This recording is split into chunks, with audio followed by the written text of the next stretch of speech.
I'm Dr. Sovereigns, and I'm here to talk to you about the risks of fleas and ticks in your dog.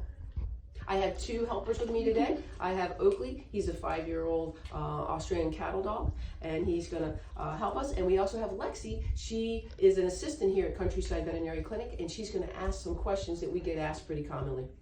Dr. Sovereigns, what diseases are associated with fleas and ticks? With fleas, the actual biting, the fleas when they bite the dog can cause irritation to the skin, including if your dogs that have allergies may have flea allergy dermatitis, and their skin gets red and bumpy and can even get infected. The other thing about fleas is when a dog eats a flea, because it's bothering them, they can feel it in the fur, then they can get tapeworms from the fleas. With ticks, ticks carry a multitude of tick-borne diseases. The one we most commonly have heard about is Lyme disease, but also Rocky Mountain spotted fever, babesia, ehrlichiosis, anaplasma. Those are just some of the many diseases that ticks can cause in people and dogs. And where would my dog get fleas and ticks? Fleas are actually in the grass, and you can pick up fleas in the grass, particularly if you're at dog parks. They may be in facilities such as boarding facilities, grooming facilities, daycare. They may be in a house that you bought. They may be on a dog that came over your house and brought fleas, including on cats, and the cats go in and out, so it can bring fleas in that way. Ticks are outdoors to begin with. They are in long, tall grasses and fields on the edges of the woods, and so they're out there in the environment, particularly when it's cool and rainy. Is a short-haired dog more susceptible to getting fleas and ticks? No, any dog, short or long hair, can get fleas and ticks. It might be a little easier to see them on a short-coated dog, but the long-coated dogs, it's even Steven. They can all get it. And can my dog still get fleas and ticks in the wintertime?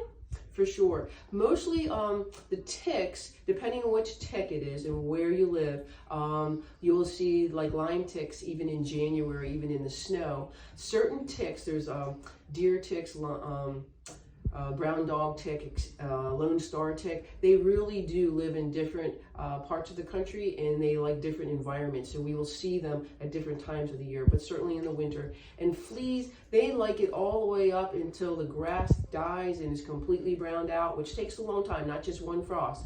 And then they'll be back as soon as the weather gets warm and the grass starts to grow. So very long time season, especially here in Maryland, for fleas and ticks. And what factors can increase my dog's risk of getting fleas and ticks?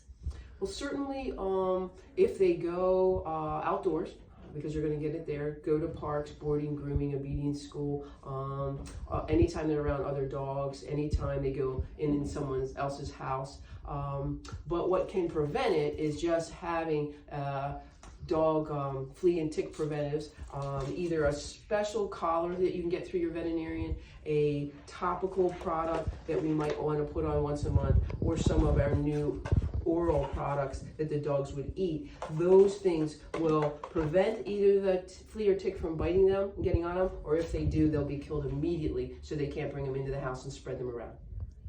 If you have any questions regarding fleas and ticks, please give us a call. We know it's an unpleasant topic, and we're here to help. Thank you very much.